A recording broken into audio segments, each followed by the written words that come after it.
Hello hello hello. Non verbal पिछला class में complete हो चुका था नहीं। आज से हम लोग एंट्री मारेंगे एनालिटिकल रीजनिंग में। एनालिटिकल रीजनिंग को हिंदी में हम लोग कहते हैं विश्लेषणात्मक तर्क शक्ति। क्या? विश्लेषणात्मक। ANALYTICAL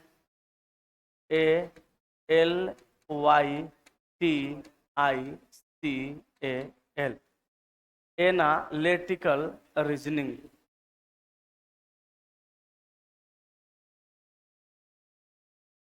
एनालिटिकल रीजनिंग को हिंदी में विश्लेषणात्मक तर्क शक्ति बोलते हैं। किसको? एनालिटिकल रीजनिंग को। इसमें जो भी सवाल आएगा उस सवाल में ना आपको कोई ट्रिक लगाना होगा और ना ही आपको कोई फॉर्मूला लगाना होगा। सारा का सारा सवाल कथन और निष्कर्ष से संबंधित होगा। आपको कथन को पढ़ना होगा, उस पर विश्लेषण करना होगा, समझना होगा, उसके बाद आप उस सवाल का आंसर दे पाइएगा। इसमें टोटल आपको 8 चैप्टर पढ़ना है, जिसमें एक चैप्टर सिलोजिज्म हम आपको पहले पढ़ा चुके हैं। ठीक है। इसके बाद बच गया 7 गो चैप्टर। एगो हो गया statement and conclusion, statement and argument, statement and course of action, statement and assumption, cause and effect, data sufficiency और डिसीजन मेकिंग। 7 चैप्टर हम लोगों को पढ़ना है। 7 चैप्टर से एग्जाम में सवाल आता है। 7 चैप्टर का अपना अलग अलग कॉन्सेप्ट है, लेकिन जो भी इसमें करना होगा सिर्फ और सिर्फ आपको विश्लेषण करना है। कथन को समझने के बाद अगर पूर्वधारणा दिया है तो पूर्वधारणा बताना है, तर्क दिया है तो तर्क बताना है, कार्यवाही दिया है तो कार्यवाही बताना है, निष्कर्ष दिया है निष्कर्ष बताना है, कारण एवं प्रभाव दिया है तो प्रभाव बताना है, और डिसीजन मेकिंग यानी निर्णायक क्षमता। अगर आपको निर्णय लेना है तो आपको निर्णय लेना पड़ेगा। ठीक है। बारी बारी से हम हर चैप्टर स्टार्ट करेंगे, हर चैप्टर का कॉन्सेप्ट समझाएंगे। आप उसके बाद कुछ सवालों पे प्रैक्टिस करिएगा। जहां तक बनेगा बना लीजिएगा, नहीं बनेगा तो हमसे पूछ लीजिएगा। ठीक है। सिलोजिज्म में पहले हो चुका है, अभी हम लोग स्टार्ट करने जा रहे हैं सबसे पहला चैप्टर डेटा सफिशिएंसी। हम लोग स्टार्ट करने जा रहे हैं कौन सा? Data sufficiency. डेटा सफिशिएंसी को हिंदी में हम लोग कहते हैं आंकड़ा पर्याप्तता। पहले आप बहुत सारा टेस्ट मारे होंगे तो आंकड़ा पर्याप्तता के बारे में आपको थोड़ा मोड़ा जानकारी जरूर होगा, हम बहुत पहले समझाए भी हैं। आंकड़ा पर्याप्तता को अंग्रेजी में हम लोग डेटा सफिशिएंसी कहते हैं, और डेटा सफिशिएंसी को हिंदी में हम लोग आंकड़ा पर्याप्तता कहते हैं। आंकड़ा पर्याप्तता यानी डेटा सफिशिएंसी का मतलब क्या हुआ? सफिशिएंसी का मतलब सफिशिएंट होना, और किसका सफिशिएंट होना? तो डाटा का। डेटा मतलब आंकड़ा, आप सफिशिएंसी मतलब पर्याप्तता। पर्याप्तता का मतलब पर्याप्त रहना, और क्या पर्याप्त रहना? आंकड़ा। कहने का मतलब ये है कि इस चैप्टर में जो भी सवाल आएगा उस सवाल में आपको ये देखना होगा कि सवाल का उत्तर देने के लिए आंकड़ा पर्याप्त है कि नहीं है, क्योंकि चैप्टर का नाम है आंकड़ा पर्याप्तता। तो इसमें जो भी चैप्टर होगा, इसमें जो भी सवाल होगा इस चैप्टर में, उस सवाल में एगो सवाल पूछा जाएगा। इस चैप्टर में जो भी सवाल होगा उसमें फर्स्ट में एक सवाल पूछा जाएगा, और उसके बाद 2 गो चाहे कभी कभी 3 गो आंकड़ा देता है, आंकड़ा दिया जाएगा, और आपको ये बताना है कि उस सवाल का उत्तर किस आंकड़ा से आ सकता है। ये आपको क्या करना पड़ेगा? बताना पड़ेगा कौन सा उससे आंसर, उस सवाल का आंसर किस आंकड़ा से आ सकता है। ठीक है।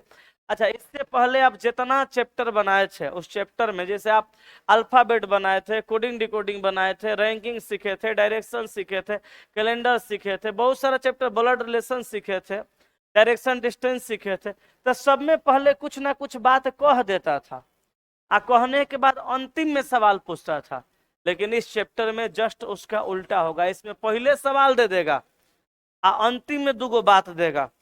दोनों बातवा में से किस बात से इस सवाल का उत्तर आएगा ये आपको तय करना है, और यही आपको बताना है। इस पूरे चैप्टर में आपको यही करना है। क्लियर हुआ? क्या करना है समझ गए? अब आइए थोड़ा सा करियो लेते हैं, 2-4 लाइन इसके बारे में पहले पढ़ लेते हैं, समझ लेते हैं कि क्या ये करना चाह रहा है। इस विषय में हमें रीजनिंग पर आधारित एक प्रश्न दिया जाता है और उसके बाद 2 या 3 कथन दिए जाते हैं, और फिर हमें यह बताना होता है कि दिए गए कथनों में से कौन सा कथन प्रश्न का उत्तर देने के लिए पर्याप्त है। इसे दिए गए विकल्पों के अनुसार प्रश्नों का उत्तर देना होता है। यदि किसी प्रश्न में 2 कथन है तो 5 प्रकार के विकल्प होंगे। मेन एकरा में विकल्प समझना जरूरी है, ऑप्शन में समझना मेन जरूरी है। 5 प्रकार के विकल्प होंगे। अब 5 प्रकार के विकल्प में क्या क्या होगा तो जरा इसको समझना होगा, ध्यान से सुनिएगा। 5 प्रकार का विकल्प होगा तो विकल्प नंबर 1 में आप देखिए लिखा हुआ है, यदि हम केवल कथन 1 का उपयोग करके प्रश्न का उत्तर दे सकते हैं तो विकल्प चुने केवल कथन 1 उत्तर देने के लिए पर्याप्त है। अगर 2 गो कथन है और केवल पहला कथन से आंसर आ रहा है, पहला कथन से आंसर आ रहा है तो हम विकल्प क्या चुनेंगे कि केवल कथन 1 उत्तर देने के लिए पर्याप्त है। ठीक है। दूसरा में कहा यदि हम केवल कथन 2 का उपयोग करके प्रश्न का उत्तर दे सकते हैं तो विकल्प चुने। कौन सा विकल्प चुने? तो केवल कथन 2 उत्तर देने के लिए पर्याप्त है। ठीक है। अच्छा, ऑप्शन नंबर 3 देखिए, यदि हम दोनों कथन में से किसी भी कथन का उपयोग करके उत्तर दे सकते हैं तो विकल्प चुने या तो कथन 1 या कथन 2 उत्तर देने के लिए पर्याप्त है।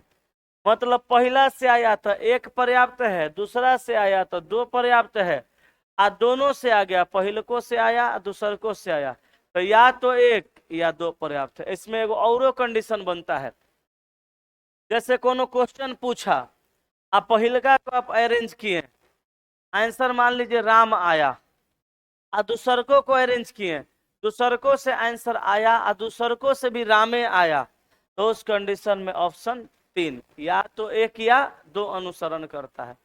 एगो कंडीशन ऐसा होगा जैसे पहिलका को आप अरेंज किए तो राम आया आंसर, पहिलका को आप अरेंज किए, पहिलका से आंसर आया राम आया, और दूसरा को अरेंज किए, दूसरा से भी आंसर आया लेकिन राम नहीं आया श्याम आया, तब क्या आंसर होगा?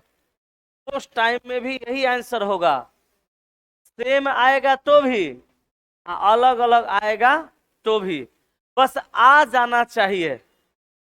पहला से आ जाएगा तो पहला हो जाएगा, और दूसरा से आ जाएगा तो दूसरा हो जाएगा।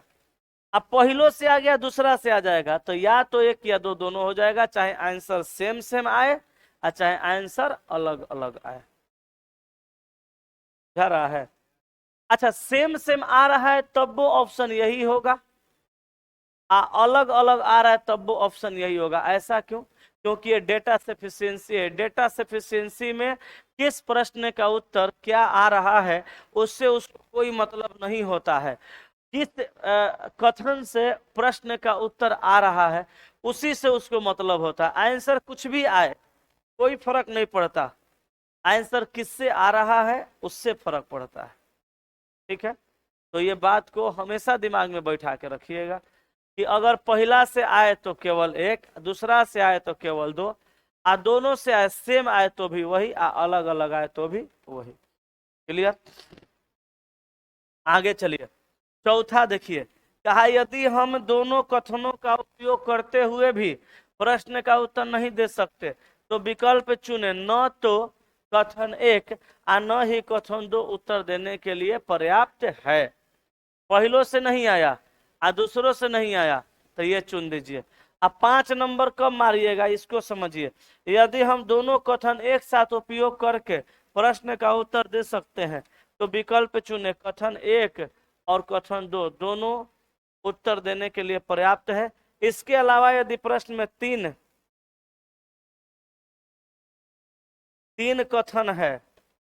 कथन है तो अलग तरह के विकल्प बनेंगे और हमें उन्हीं विकल्पों के अनुसार प्रश्न को हल करना होगा। जैसे 2 गो पे लागू होगा, ये जो ऑप्शन दिया है ये 2 गो के हिसाब से बनाया है। अगर कथन 3 गो है तो उसके लिए अलग विकल्प दिया जाएगा, अलग हम आंसर भी चुनेंगे, लेकिन सारा तरीका यही रहेगा। अच्छा एक बात बताइए, ये कब मारेंगे समझ में आ गया, ये कब मारेंगे ये भी समझ में आ गया, ये कब मारेंगे ये भी समझ में आया, ये दोनों कब मारेंगे यो समझ में आ गया। लेकिन यहाँ पे जो कह रहा है कि पहला और दूसरा दोनों को मिला करके आंसर आएगा तो ये वाला मारेंगे, तो आखिर हम पहला और दूसरा दोनों को मिला के आंसर निकालेंगे कैसे, कब? तो एगो उसके लिए हम बात समझाते हैं, समझिए। जैसे आप कोई सवाल बना रहे हैं डेटा सफिशिएंसी का, और यहाँ पे कोई प्रश्न दे दिया है, यहाँ पे कोई प्रश्न दिया है, यहाँ पे कथन 1 में कुछ बात लिख दिया और कथन 2 में भी कुछ बात लिख दिया। आप क्या किए, इस सवाल को बना रहे हैं, तो कैसा कैसा कंडीशन होगा जरा समझिए।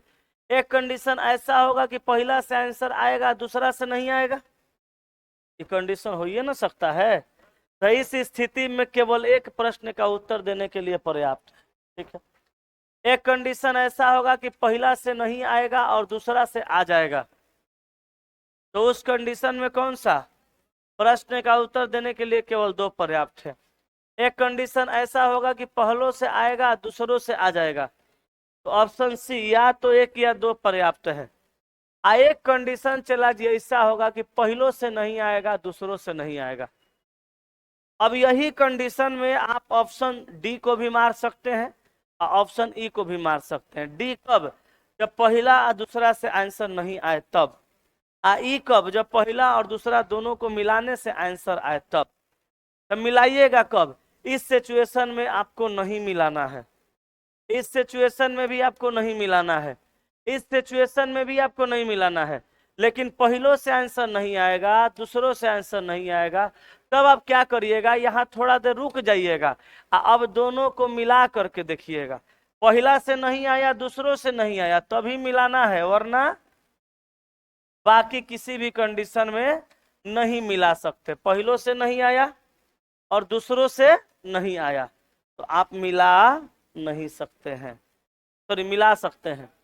पहलों से नहीं आया दूसरों से नहीं आया तभी आप मिला सकते हैं, इस सब कंडीशन में मिला नहीं सकते। पहलों से नहीं आया दूसरों से नहीं आया, मिलाए तो आ गया, तो आंसर ई मिलकर उत्तर देने के लिए पर्याप्त है। मिलाए आ नहीं आया तो आंसर डी 1 और 2 दोनों का आंकड़ा प्रश्न का उत्तर देने के लिए पर्याप्त नहीं है। आई बात समझ में कि नहीं आया? अब आ जाइए सवाल पर। सवाल स्टार्ट होने से पहले आपको 5 ऑप्शन मिला।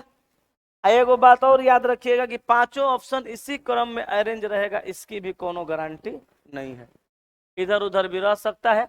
आपको खाली सवाल बनाने सीख जाना है, ऑप्शन ढूंढ के मार दीजिएगा। क्या करके मारिएगा? ढूंढ के। कहा एम एन पी टी और आर में सबसे छोटा कौन है। याद रखिएगा हमेशा डेटा सफिशिएंसी का सवाल बनाइएगा तो पहले पहिलका को चेक कीजिएगा, आया तब वो, नहीं आया तब वो। दूसरका को चेक करिएगा, आ जाएगा तो भी दूसरका चेक करिएगा, नहीं आएगा तो भी दूसरका चेक करिएगा। अब मिलाइएगा कब, जब दोनों से नहीं आएगा तब, उसके सिवा आप किसी कंडीशन में मिला नहीं सकते। कहा एम एन पी टी और आर में सबसे छोटा कौन है। पहला को अरेंज करिएगा, एन और टी पी से छोटा है। तो बताइए एन और टी पी से छोटा है, तो यहाँ तो चर्चा 3 गो का हुआ, एन टी और पी का। इसमें कहा कि एम एन पी टी और आर में सबसे छोटा कौन है, तो यहाँ तो 5 गो है ना टोटल, यहाँ पे 3 गो है, तो चर्चा कै गो का हुआ, 3 गो का। अब 5 गो है तो इससे आंसर कभी आ सकता है। अब बना के टाइम मत बर्बाद करिएगा, खाली जान जाइए किससे आंसर आएगा किससे नहीं आएगा। 5 गो इधर है, इधर 3 गो है, 3 गो का चर्चा है, तो पहला से आंसर आएगा क्या? कभी नहीं, पहला से आंसर नहीं आएगा। पहला से नहीं आया तो दूसरा को चेक करिए, कहा एम पी से बड़ा है, तो एम ए ना खाली पी से बड़ा है, अरे एम ए ना पी से बड़ा है। अब बाकी यहाँ 5 गो है तो सबसे छोटा बताना है, तो 2 गो का चर्चे है तो सबसे छोटा आएगा, पहलों से नहीं आएगा दूसरों से नहीं आएगा। अब क्या करेंगे, दोनों को मिला देंगे, तो कहा कि एन टी और पी से छोटा है, तो एन टी से भी छोटा है पी से भी छोटा है। दो तरीका से रख सकते हैं, ये भी रख सकते हैं, ये भी रख सकते हैं। एन किससे किससे छोटा है, टी और इससे। अच्छा अब दूसरा को चेक करते हैं, एम पी से बड़ा है, तो एम पी से बड़ा है तो एम को यहाँ रख दीजिए, पी से बड़ा है, एम को यहाँ रख दीजिए, पी से बड़ा है। अच्छा टोटल कई गो था, आ दोनों को मिलाएं तो चर्चा कई गो का हुआ, एगो बच गया, कौन, आर को कहाँ रखना है, केकरा पता है, कौन जानता है कि आर को कहाँ रखना है, मालूम है? सबसे आर का चर्चा होगा नहीं, सबसे सबसे नीचे कौन होगा हम बता नहीं सकते, कि बता सकते हैं, नहीं बता सकते हैं। तो अकेले तो पहलों से नहीं आया, अकेले दूसरों से नहीं आया, आ दोनों को मिला दिए तब वो नहीं आया। अब बताइए आंसर कौन सा, डीए मारेंगे ना, न तो एक और न ही दो अनुसरण करता है। क्लियर? आगे पंक्ति में कितने बच्चे हैं, उस पंक्ति में मनोज बाएं छोर से बारहवां और रिया बाएं छोर से चौथा। अब लीजिए पंक्ति में कितने बच्चे हैं, तो पंक्ति में मनोज बाएं छोर से 12, तो बाएं छोर से 12 नंबर पे मनोज। कहा कि मनोज बाएं छोर से 12वां और रिया बाएं छोर से चौथा, और रिया बाएं छोर से 4 नंबर पे होगी। कौन है, रिया।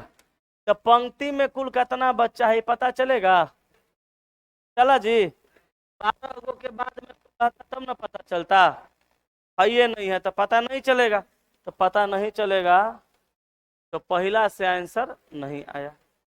अब दूसरा को चेक करिए, कहा हरि उस पंक्ति में दाएं छोर से आया है, हरि उस पंक्ति में दाएं छोर से आया, किस पंक्ति में नहीं पता है, पहलों से नहीं आया, दूसरों से नहीं आया, मिला दीजिए। कहा उस पंक्ति में मनोज बाएं छोर से 12, ये मनोज हो गया बाएं छोर से 12, और रिया बाएं छोर से 4, तो बाएं छोर से 4 नंबर पे कौन हो जाएगा, रिया।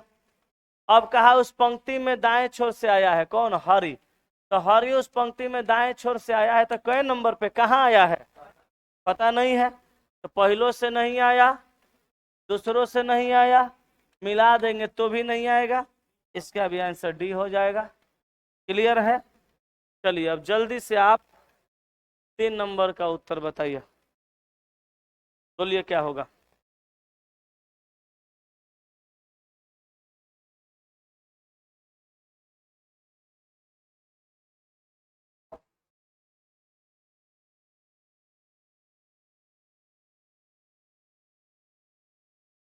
दोनों मिला के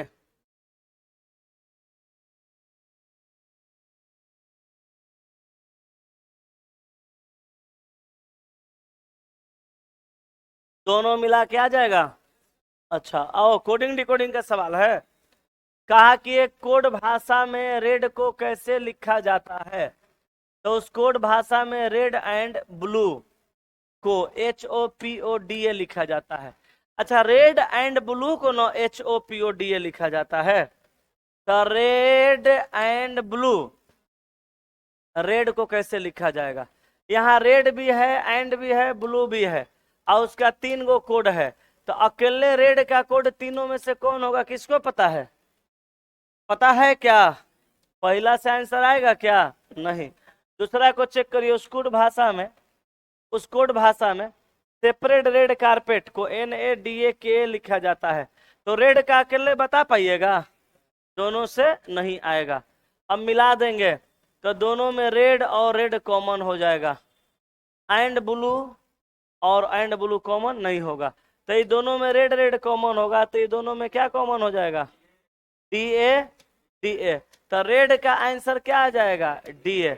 कैसे आया, मिलाने से, तो आंसर मारेंगे 1 और 2 दोनों मिलकर प्रश्न का उत्तर देने के लिए पर्याप्त है। हाँ जहां भी दिया रहेगा, कहाँ दिया है देख के मार दीजिए। यदि कथन 1 और 2 दोनों का डेटा मिलकर प्रश्न का उत्तर देने के लिए आवश्यक है, आंसर क्या हो जाएगा, ई हो जाएगा। क्लियर हो रहा है? कुछ पूछना है किसी को, नहीं पूछना है, अभी तक ठीक है तो आगे भी ठीक रहेगा। गांव आर गांव एम के किस दिशा में, पहला को अरेंज करिए, गांव एम गांव टी के पश्चिम में, तो गांव एम जो है, गांव एम गांव टी के पश्चिम में है, तो गांव एम गांव टी के कहाँ, गांव एम गांव टी के कहाँ है, पश्चिम में, सही है ना। कहा गांव एम गांव गांव आर के किस दिशा में, यही ना सवाल कहा। अब कहा हम पहला को अरेंज कर रहे हैं तो गांव एम गांव टी के पश्चिम में है, जो जो माने टी गांव आर के दक्षिण में है, तो टी जो है गांव आर के कहाँ है, दक्षिण में। तो बताइए गांव आर गांव एम के किस दिशा में है, पता चला कि नहीं चला, चल गया। सवाल पूछा गांव आर जो है ये वाला गांव एम के किस दिशा में है, तो गांव आर गांव एम के किस दिशा में मालूम चलिए ना गया, तो पहले का से आंसर आ गया। दूसरा गांव एम गांव बी के दक्षिण में है, तो गांव एम जो है गांव बी के कहाँ है, दक्षिण में, माने नीचे। जो जो माने कौन, बी, जो गांव आर के पश्चिम में है, तो बी जो है आर के पश्चिम में है, तो बी हो गया आर के पश्चिम में। तो बताइए गांव आर गांव एम के किस दिशा में, पता चलिए ना गया। तो दूसरों से आ गया, तो पहलों से आया दूसरों से आया, अब मिलाने की जरूरत नहीं है। हाँ लिख रहे हैं ऑनलाइन से सर्कल, माइंड टेस्ट में कॉन्सेप्ट क्लियर हो गया है, इसका भी ना सवाल था। चलिए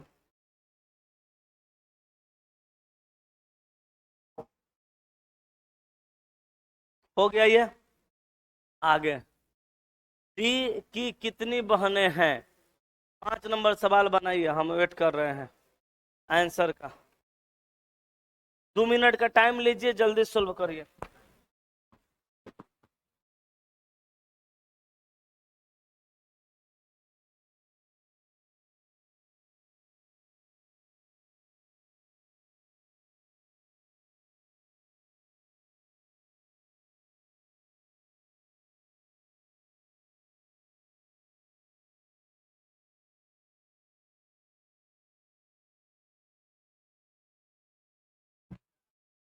वाह,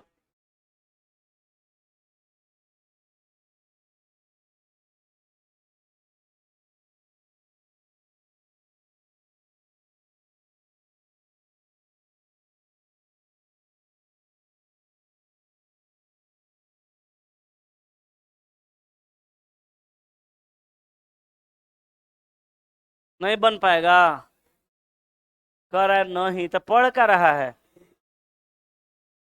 कह रहे हैं नहीं बन पाएगा, कह रहा है नहीं, तो पढ़ क्या रहा है जब बनिए नहीं पाएगा, तो आया है क्लास में बैठ के जाने। कहा डी की कितनी बहनें हैं, पहला को अरेंज करिए, डी की माँ की 4 संतान, अच्छा डी की माँ की 4 गो संतान, तो डी के कई गो बहन पता चलेगा, संतान में तो कोई भी आ सकता है। दूसरा करा के और टी के भाई हैं, अच्छा के और टी के भाई हैं, तो इसमें टी का कोई चर्चा है, नहीं है। पहला से भी नहीं आया दूसरा से भी नहीं आया, मिला देते हैं। डी की माँ की 4 संतान है डी, और डी की ये माँ, और माँ की 4 गो संतान, तो एगो ये अपने है, तो और कई गो, 3 गो। अब कह रहा है के और टी के भाई हैं, अब के और टी के भाई हैं, तो ई को कहाँ रखिएगा, के टी को कहाँ रखिएगा मालूम चलेगा। और डी की कितनी बहनें हैं ये बुझाएगा, पहलों से नहीं आया दूसरों से नहीं आया, मिला दिए तो भी नहीं आया, तो आंसर कौन सा हो जाएगा, डी। 1 और 2 दोनों का आंकड़ा मिलकर भी प्रश्न का उत्तर देने के लिए पर्याप्त नहीं है। पी क्यू आर एस एवं टी में से कौन सबसे लंबा है, तो पी क्यू आर एस एवं टी में से कौन सबसे लंबा, ये बना के देखिए, जल्दी बनाइए।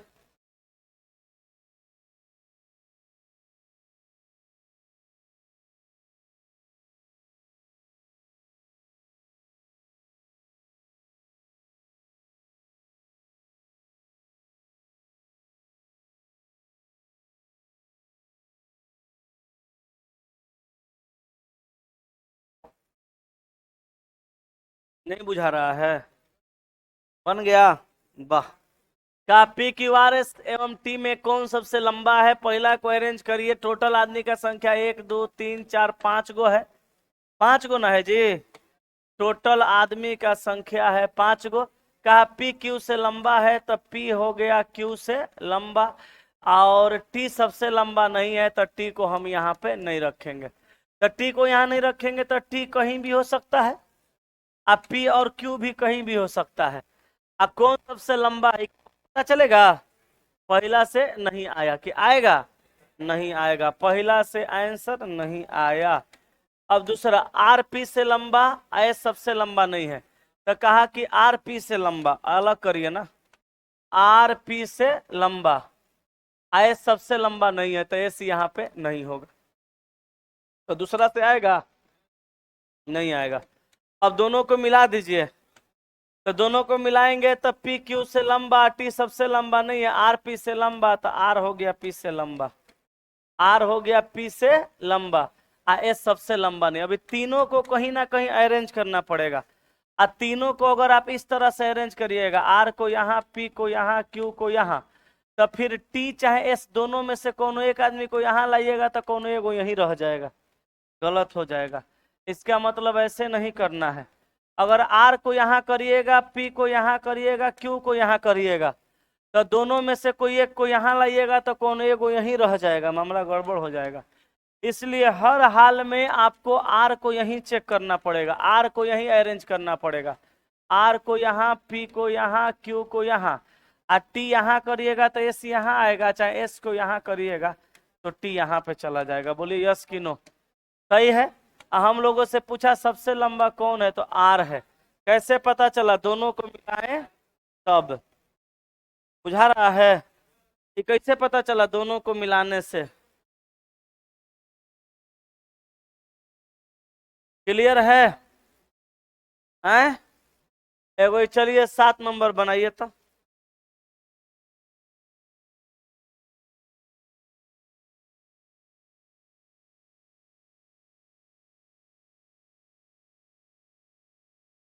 जल्दी बनाइए 7 नंबर।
वाह, बन गया।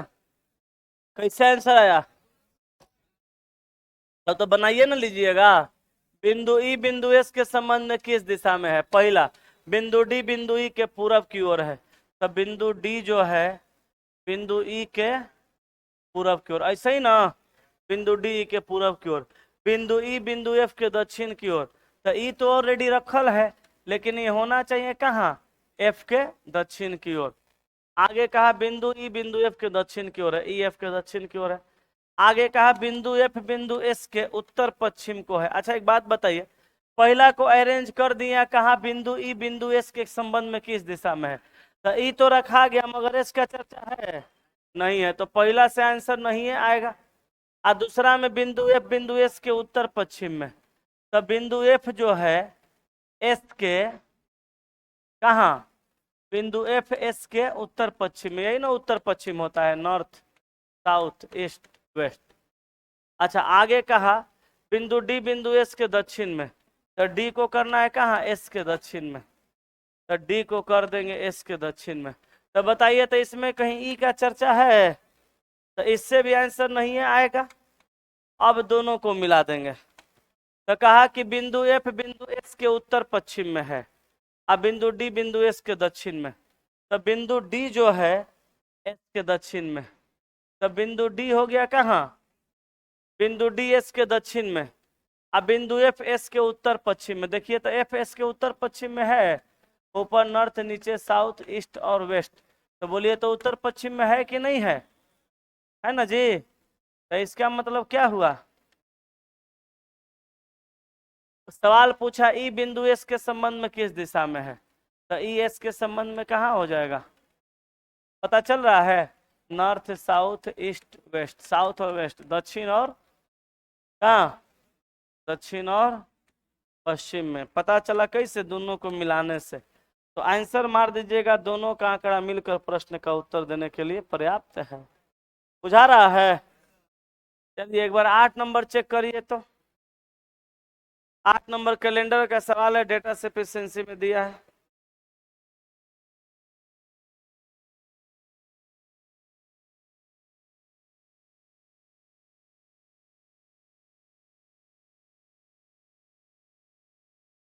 हो जाएगा?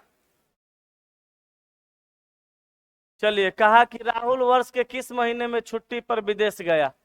कहा कि राहुल को ठीक से याद है कि वो छुट्टी पर वर्ष के पूर्वार्ध में गया। तो पूर्वार्ध में जनवरी, फरवरी, मार्च, अप्रैल, मई, जून तक आएगा। जनवरी से जनवरी टू जून। तो इस 6 गो महीना में कब गया की पता है पता? नहीं है। अच्छा, तो पहला से तो आंसर नहीं आएगा। अब दूसरा, राहुल के पुत्र को ठीक से याद है कि वे छुट्टी पर 31 मार्च के बाद, लेकिन 1 मई से पहले। अच्छा, 31 मार्च के बाद, 1 मई से पहले। 31 मार्च के बाद 1 मई से पहले, तो 31 मार्च के बाद क्या आएगा? अप्रैल। अप्रैल 31 मार्च के बाद आता है, 1 मई के पहले आता है। एकरा मतलब दूसरा से तो पता चलिए न रहा है कि वो महीना में गया, अप्रैल में। तो पहला से पता नहीं चला, लेकिन दूसरा से पता चल गया, तो केवल 2 उत्तर देने के लिए पर्याप्त है। आगे नहीं हो पाएगा? हो जाएगा? अच्छा, थोड़ा 9 नंबर देखिए तो।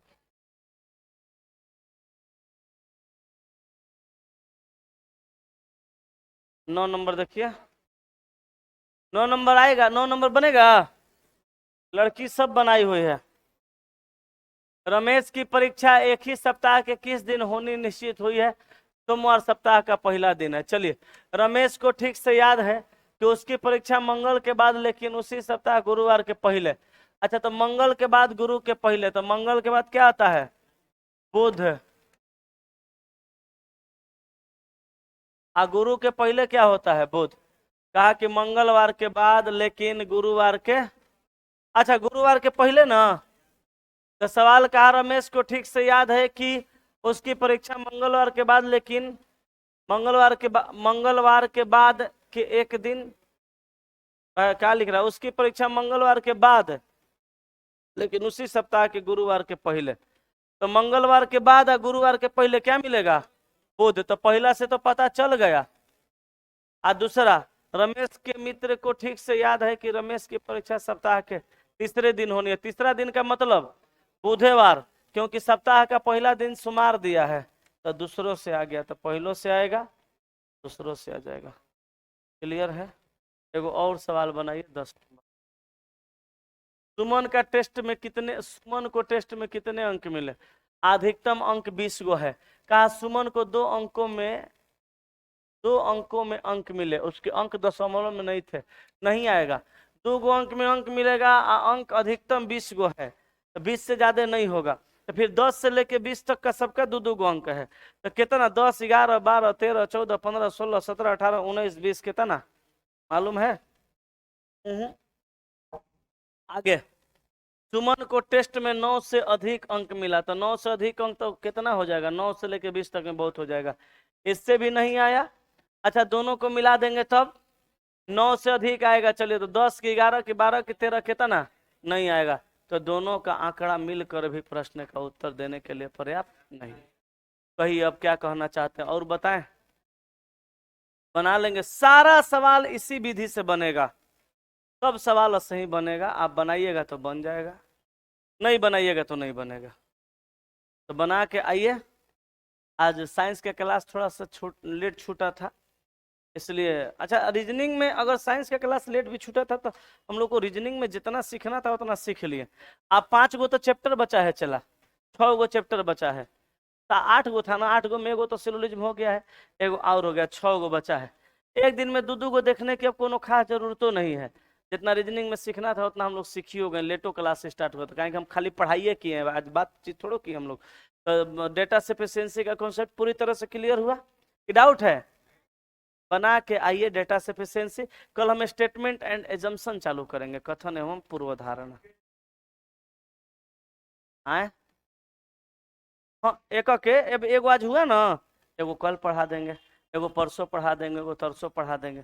शुक्रवार को आपका बैच खत्म हो जाएगा, ठीक है? शुक्रवार को बैच समाप्त हो जाएगा। कि सोमवार को खत्म नहीं हो जाएगा? आखिर फिर कौन और विषय लगेगा मेरे जगह पे? हिस्ट्री उस्ट्री पढ़ाई हुआ है? आपके बैच में क्या क्या बाकी है? पॉलिटी और केमिस्ट्री तो झा सर पढ़ाएंगे। पॉलिटी और इंग्लिश और केमिस्ट्री, तो केमिस्ट्री पढ़ाएंगे। पॉलिटी और इंग्लिश, ये दूगो ना।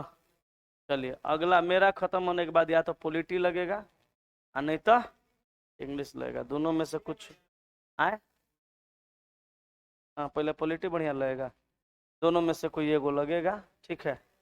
लेकिन ये चैप्टर बना के आइएगा, सब बन जाएगा, बनाइएगा तो ठीक है। कई गो सवाल है टोटल? 39, 10 गो बता दिए, 29 गो बच गया है। बना लीजिएगा, कल नया चैप्टर स्टार्ट करेंगे। आज की कार्रवाई सेवा यहीं तक रखते हैं, कैसा? क्यों एगो पढ़ाएं? कल एगो ना, चलिए आज यहीं तक रखते हैं।